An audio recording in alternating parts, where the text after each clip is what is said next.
this could be my favorite book of the year, but if it ends in cannibalism, I'm out. I'm out. I'm out. I'm out. Welcome to Keep It Fictional, a weekly podcast for book lovers by book lovers. Build your to-be-read list with Sadie, Liz, Virginia, Fiona, and Corrine from the Port Moody Public Library. Warning, this podcast contains strong opinions and may cause an increase in your library holds list.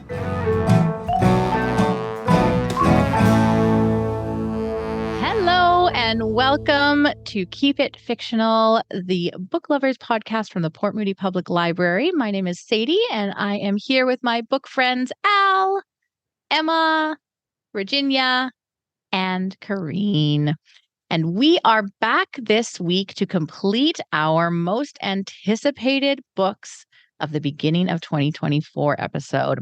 So last week, if you tuned in, you heard 3 of each of our books that we are looking forward to that are going to be coming out in the first 4 months of 2024. And today we're going to bring you another 2 books each. But before we get into our book selection, we're going to pose our existential question. It's a broader existential question today. We're simply asking our book friends, what is one thing that is not book related that you are looking forward to in 2024? I can go first since I have an answer. I feel very lucky, very blessed enough that I was able to snag the coveted Eras Tour tickets for when Taylor Swift comes to Vancouver. The show is not until December 2024, so I have an entire year to wait for it. But Corinne's laughing at me. But I am so excited to see her. A bunch of people I know from high school went to her shows when she toured in the US, and I was feeling major FOMO seeing everybody posting about it. So I am very psyched. And you don't have to pay for hotel, which is the greatest thing. No, I don't, which is great because hotels cost like $3,000 or something. So I just get to like hop on the SkyTrain, ride 2 stops, and be at the venue. I am really excited. It has been 10 years since I was last in Japan, and I am going back with some friends in March. So I am going to have a fantastic time reconnecting with some friends in Japan, traveling around a bit, and up until then, I'm going to be polishing my Japanese language skills so that I can survive outside of Tokyo. Fair enough. Emma, I was only laughing at you because K-pop concerts give you about 3 weeks to get your act together. They will announce their concert and then you have got like weeks to get that all sorted out. So the idea of having an entire year is hilarious. Taylor's organized. I feel like she has her life planned out for the next decade. So like it was November or October when she released the tour schedule for next year. So she gave us time. Too much time, I would argue. Too much time to sit and stew. You got to be ready. You got to be like decisive if you're a K-pop fan. Speaking of which, the thing that I am most looking forward to in the next year is Kim Seok-jin, worldwide handsome himself, finishing his military service and coming back of June 2024. And of course, Hobie is also coming back in a little bit later in December, and that's fine. I have my countdowns on my phone. I can tell it down to the day of how much time I'll be waiting, but I'm very much looking forward to that since all of the members are right now in the military and life is blue and gray, which is the name of a BTS song. So Okay, I'm just going to go before Sadie because mine is a non-answer. I'm sure Sadie has a much better answer. I'm just looking forward to 2023 being over. Like, that's the best thing about 2024, I hope. I'm just going to use this opportunity to sneak some more books in because I know you said non-book, but you know what? Like, I try to pick like debut authors or that I can't mention all the people that I love. So I'm just going to use this opportunity to do that. Emily Austin has a new book coming out called Interesting Facts About Space. Emily Austin, of course, the author of Everyone in This Room Will Someday Be Dead.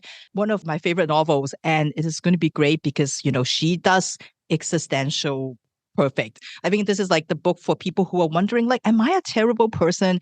This is the book for you. Also, Percival Everett is coming up with a new book called James. It's a retelling of Huckleberry Finn, which I've never read before. But Percival Everett can make everything good. So there's that. And also Knife by Salman Rushdie, who's going to be a memoir. I'm going to have to read a nonfiction because it's his book about all these years of having like assassination attempts after assassination attempts. And of course, last year he was attacked. He lost his eye because of that. And so this is sort of his meditation on sort of that whole thing. So which I think would be amazing. So there are some more books for you. Sadie. Going to say it wouldn't be an episode of Keep It Fictional if at least one person didn't cheat with at least some part of the episode. So I think that makes sense. Mine is kind of a non-answer as well because I don't actually know if it's going to happen, but I am crossing my fingers. I'm looking forward to the idea that maybe Evie is going to get into a Vancouver-based daycare. It has to happen. It has to happen.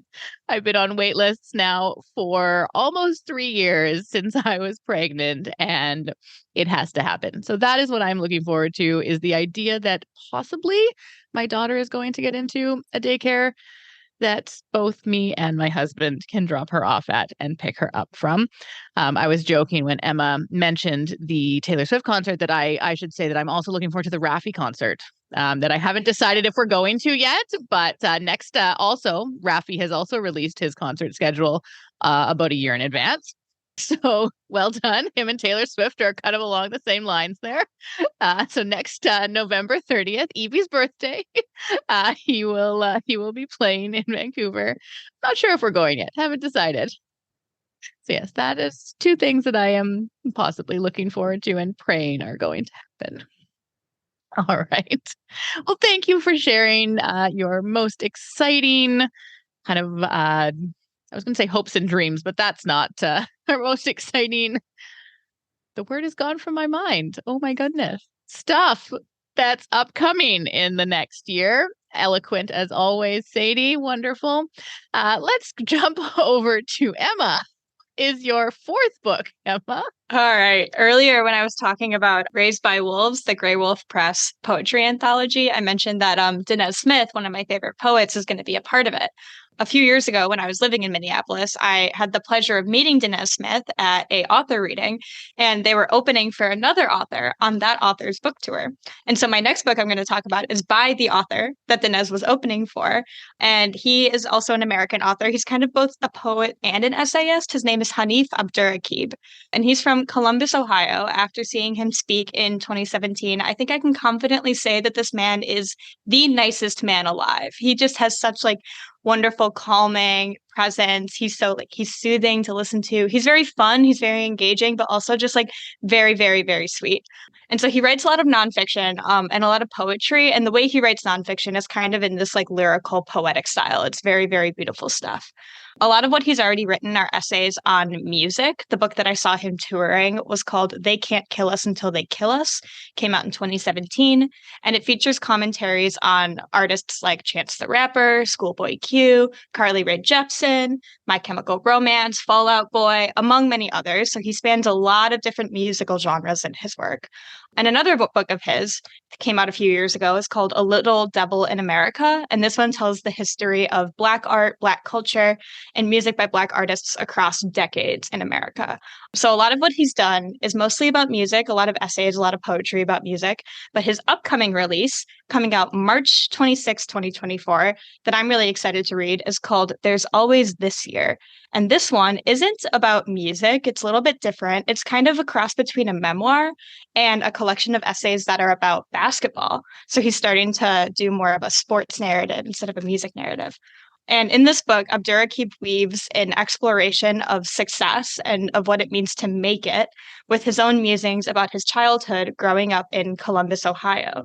So he discusses a lot about his family, about his father, about growing up playing basketball with his father, while also talking about up-and-coming successful athletes. This is kind of in the era that people like LeBron James were growing up and becoming known.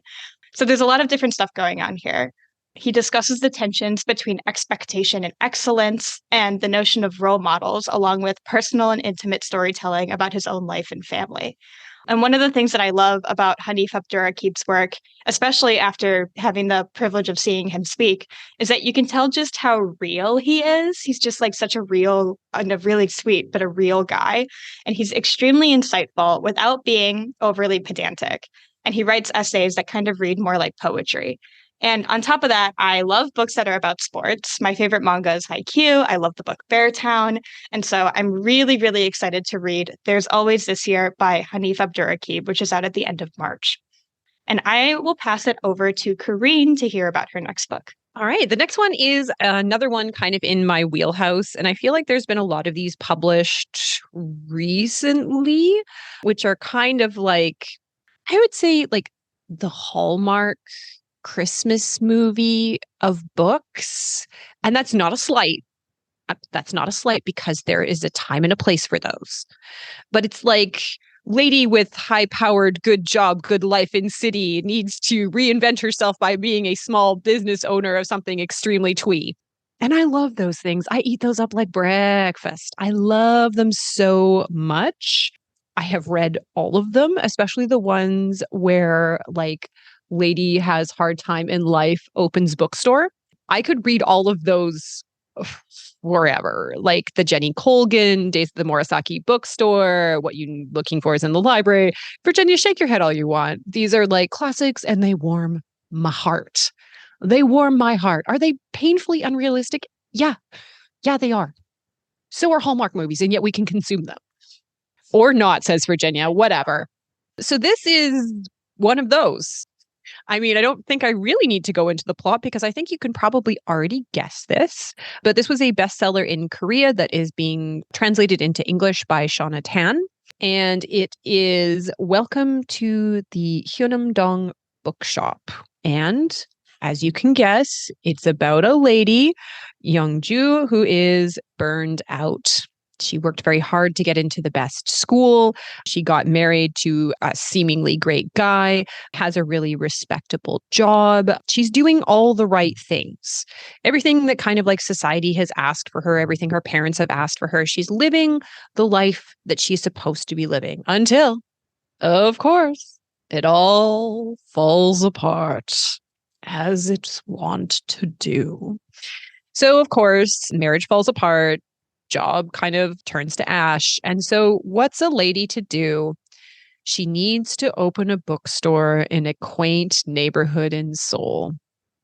Of course. And there she will run into a cast of characters from all walks of life who need to teach her something and then be taught in return. I'm so excited.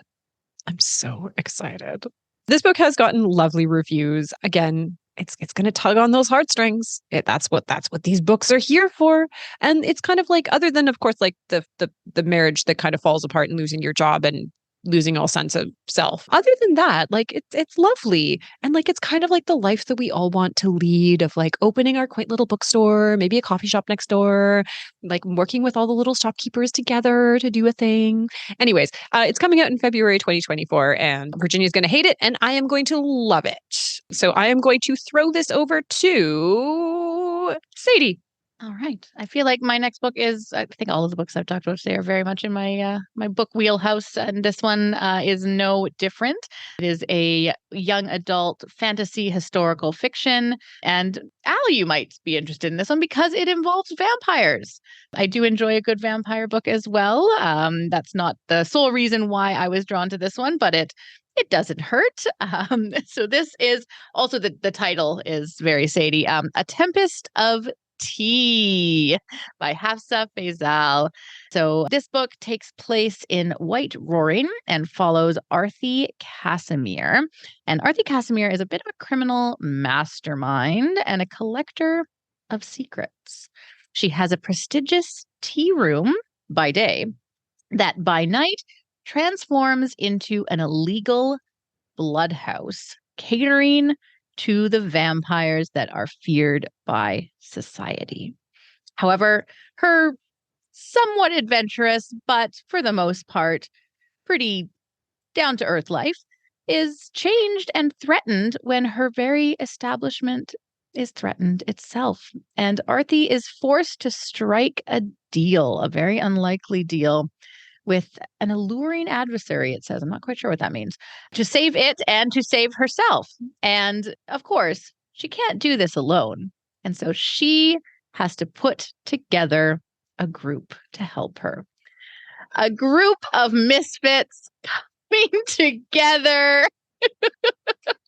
I feel like apart from the vampires, I don't know, Virginia, I'm sure there's a bit of found family in here as well. Maybe it kind of hits on a bunch of people. So Arthi formulates a plan to infiltrate the dark and glittering society of vampires. However, as in these tales, her entire crew might not be on her side.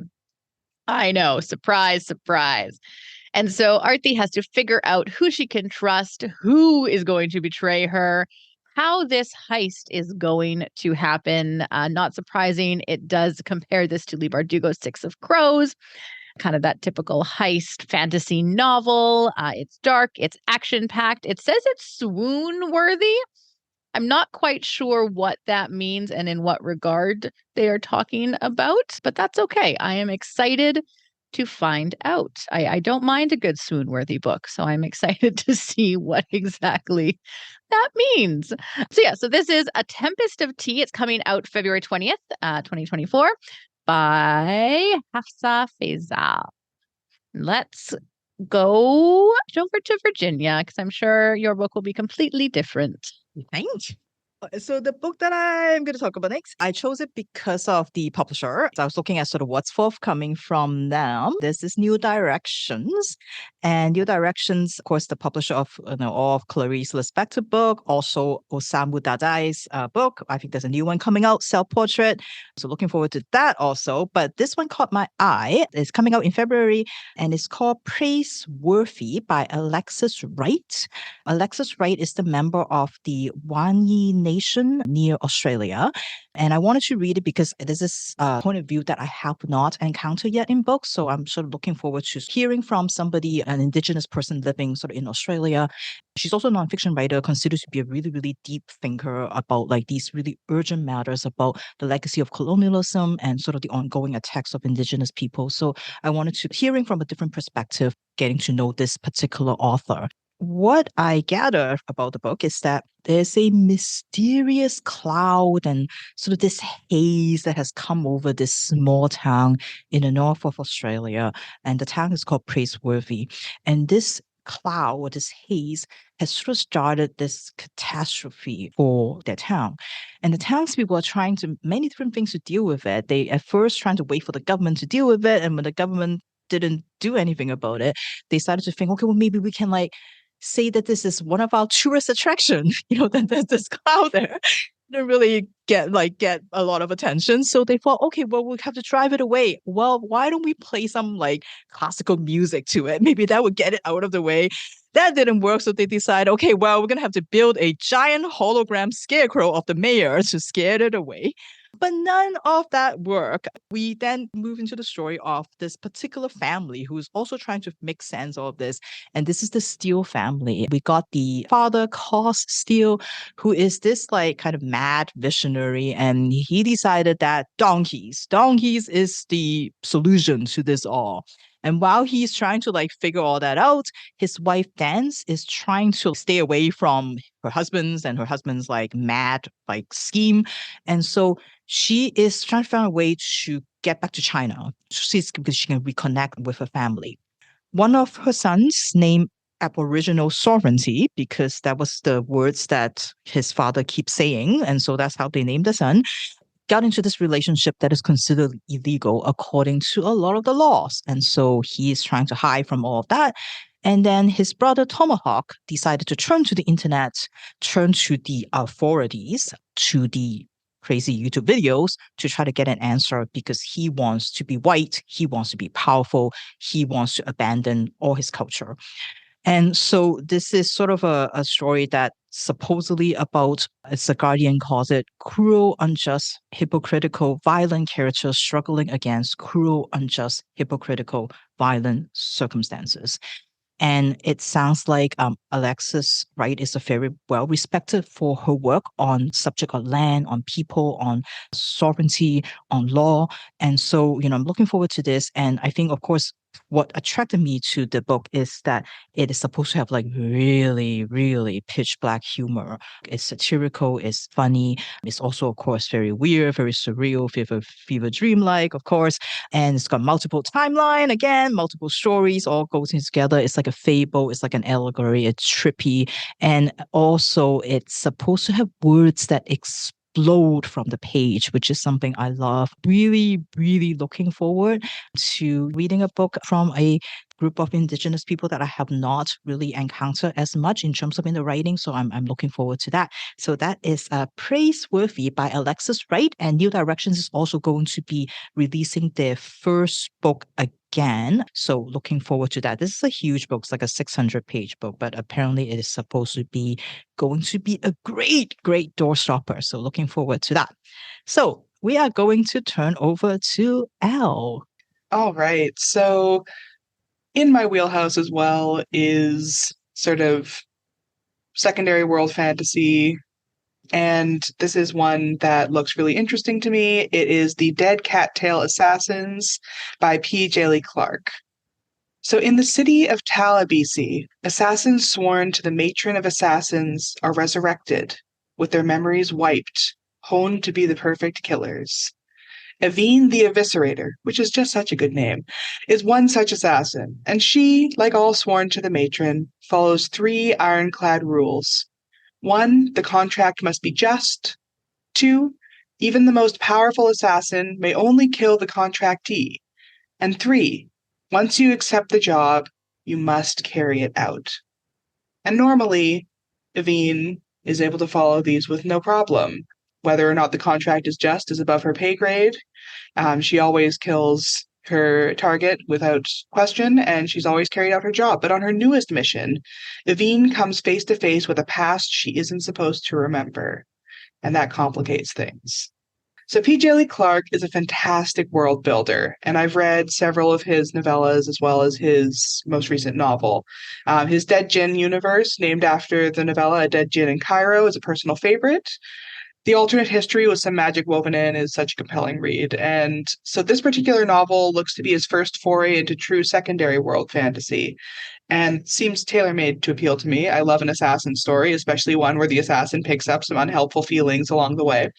I'm excited to delve into the world of Talabisi and find out more about Evine and her past. The last book that I have to talk about today is very much a departure from the rest of my books. So this one doesn't have much information about it out there yet, so I'll give you what I found. It's called How to Become the Dark Lord and Die Trying by Django Wexler. Davy is stuck in a time loop. She's tried everything to defeat the Dark Lord, rallied humanity to her cause time and again, and yet every time she's failed. Every time she dies somehow, and the time loop starts over again. Now, she's gotten tired of being the hero, of being stuck in this time loop.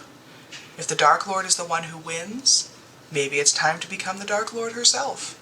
So I want to preface this by saying that while I haven't read any Django Wexler, his name is familiar to me from his Flintlock fantasy series, The Shadow Campaigns, which is one that I've been interested in picking up for a while now.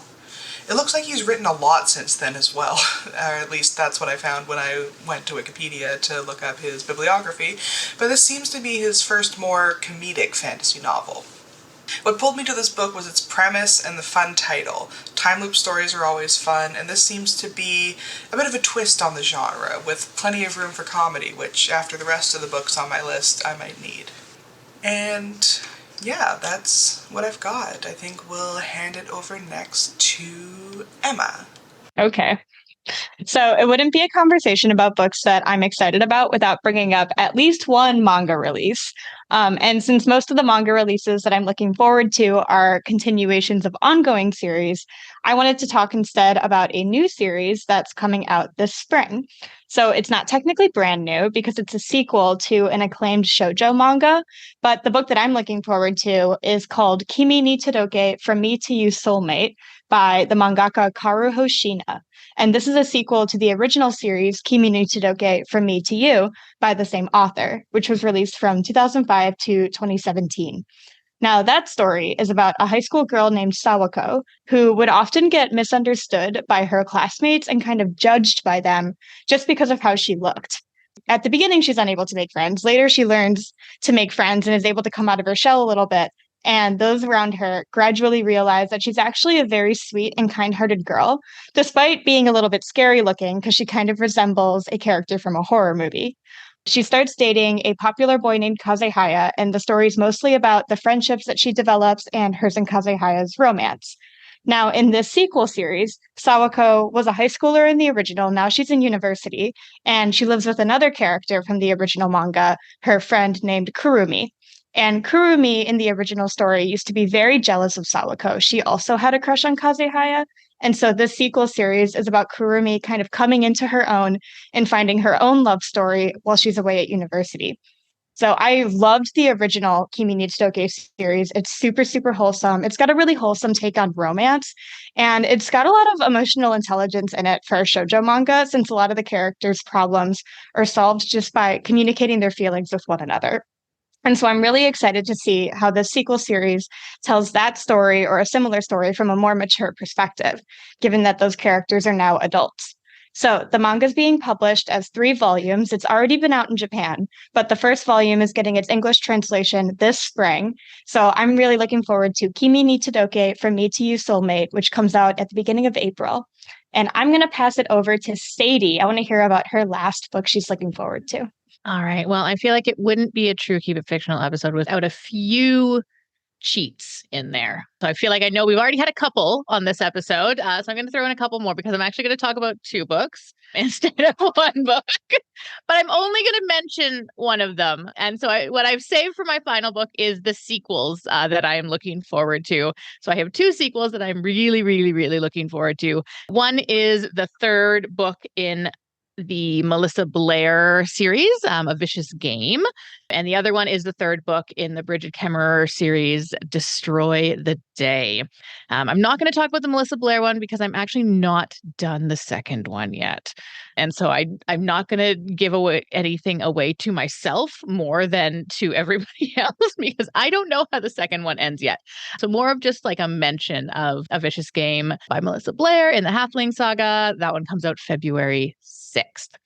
Okay. Now, Destroy the Day is the 3rd installment. I believe it might be the final installment in the Defy the Night series. I talked about Defy the Night, I think, on one of my first episodes back this year to Keep It Fictional. It may have been actually my first book back this year.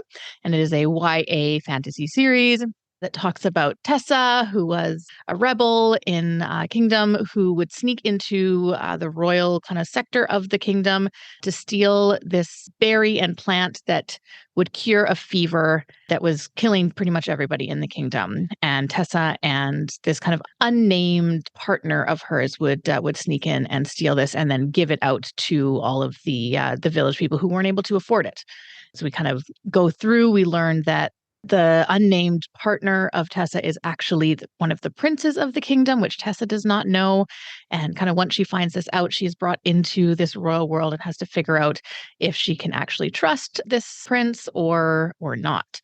And so there's romance, there's adventure, there's fantasy, all of the wonderful things I love. So we are now on book number 3, and Tessa and Prince Korik have been sailing away to a kingdom nearby to try and help them with a problem that they're having in exchange for a huge, huge shipment of this plant, this flower that is known to cure this fever.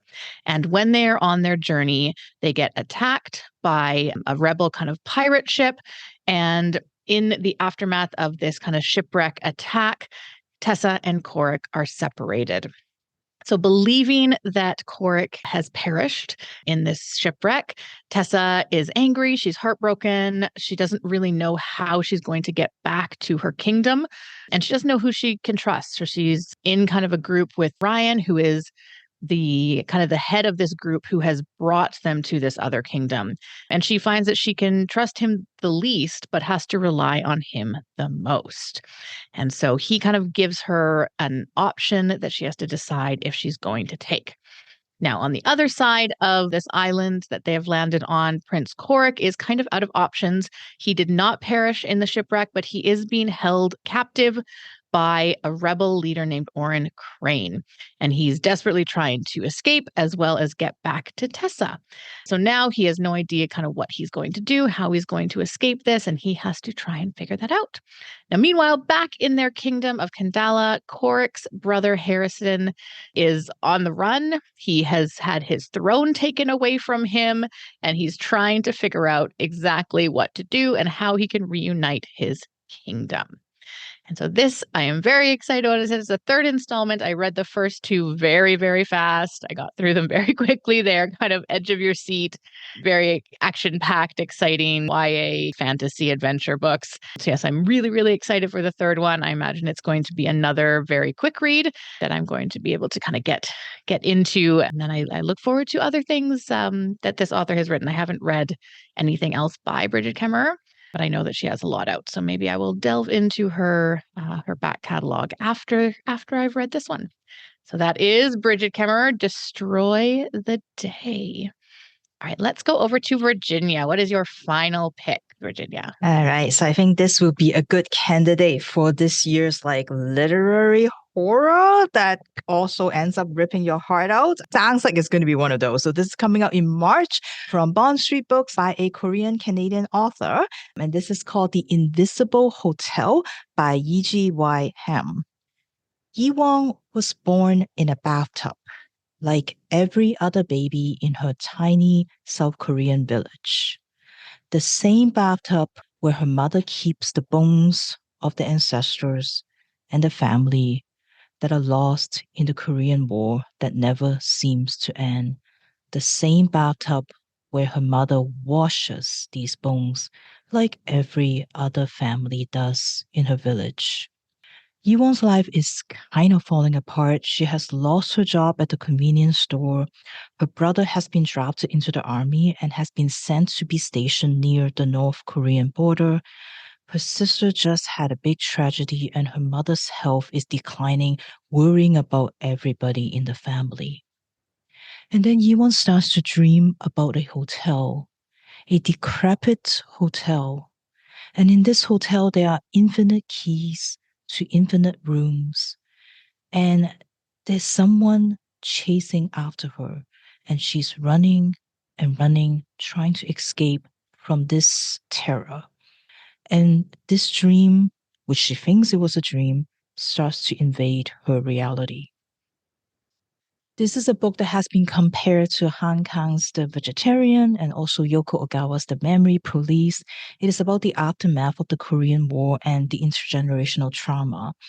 Author Kim Fu has said that this is sort of a book that talks about how do you honor and care for our elders without reinforcing that cycle of generational trauma. And some other author mentioned how it's like, how does a war play out in a person, in a family, and through generations? It's supposed to be a surreal kind of keep your lights on fever dream kind of read, which of course is my type of read. And it's also about confronting sort of that, the memory, the burden of history, and the trauma of her country. So once again, if you are looking for something like devastating, which I am always looking for, please check out this Korean and Canadian author's debut novel, The Invisible Hotel by Yeji Ham. Now we are going to go over to Corinne for our last pick for the day. All right. Well, it wouldn't, again, be a Keep It Fictional episode if someone didn't cheat horribly, blatantly. And I didn't mention BTS. So, which I think I already have. So this makes it a really special 2-for episode. Strangely enough, this book was kind of brought to my attention by Virginia. I had my list all kind of planned out really well. I had my 5 books chosen. And then she kind of sent me a link to this book, which is called Butter, which is, of course, a great BTS song. And then I kind of read what it was about. And I was like, actually, this really does fall into my wheelhouse, depending on the ending. But I remain kind of confident.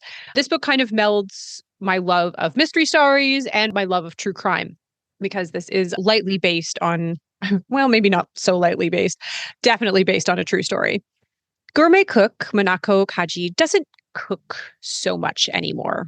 It's tough for her to really get hands on the right ingredients and the right tools that she needs while she is sitting pretty at the Tokyo Detention Center, convicted of serial murder of several lonely businessmen who she lured into her clutches with her delicious home cooking.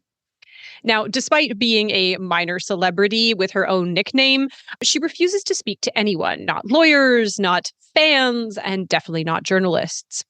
However, she breaks her vow of silence when a journalist, Rika Mashida, writes her a letter, not asking anything about her motivations or why she killed anyone, but asking her for her recipe for beef stew. And Rika is a little bit more like this reclusive murderer than maybe she'd like to admit. She is a journalist. She is the only woman at her news office. She works late, she's underappreciated, and usually she only has enough time to really cook ramen for herself. And strangely enough, a friendship strikes between these two women, one of them behind bars, one of them desperately trying to turn this conversation about cuisine into a deeper friendship that she can exploit to get a foot up in the world. However, as they write more, her letters become a kind of masterclass in gourmet cooking. And maybe a little bit more than food. Because for every dish that Rika cooks, she finds she is the one being changed. With every delicious morsel that she imbibes, she can feel her body and her mind changing. She feels something inside of her shift until she begins to understand Manako Kaji in ways that perhaps no other person can. So this story, Butter, by Asako Yuzuki, translated by Holly Barton, who is another great translator, is definitely based on the story. Again, I hate giving nicknames, but on the Konkatsu killer, Kane Kajima, who is accused, allegedly, probably definitely convicted of killing 4 men, essentially kind of like a Lonely Hearts killer. So luring these lonely gentlemen and then doing things. So I feel like this book has like the potential to be very much in the vein of Sayaka Murata, like Convenience Store Woman, or Diary of a Void, in that it's a very interesting poke at society and feminism and how society treats women. I think it's going to be a wild ride. I just really hope, and Virginia, like, blink twice if you've read this and you know that it doesn't end in cannibalism. I am just really hoping. I feel like this could be my favorite book of the year, but if it ends in cannibalism, I'm out. I hope it's just like metaphorically changing her palate, not like seeking that most delicious and forbidden white meat. Yeah, so that is my last. That's my last pick. It's a pick with a bunch of caveats and fingers crossed, but I've got high hopes. I've got really high hopes. I was going to say, Cream, we will all cross our fingers for you and hope and pray that maybe it does not. We'll all report back. Or it might be a book for me instead. So, like I got a galley, so I'll read that and I will let you know. Or not. Well, until we are able to report back on that book, I hope that you have all enjoyed listening to our most anticipated picks for the first 4 months of 2024. And if you have any anticipated picks, we would love to hear about them. So let us know in the comments or send us an email. We would love to hear about what you are looking forward to reading at the beginning of this year. And that is all we have for us today. So thank you so much from all of us here at the Port Moody Public Library and the Keep It Fictional podcast. Happy reading, everyone. Have a great day. Thank you for listening. If you like our show, please tell a fellow book lover about it. You can find a list of all the books we discussed in our show notes. Join us next week for another fun book chat. Until then, keep it fictional.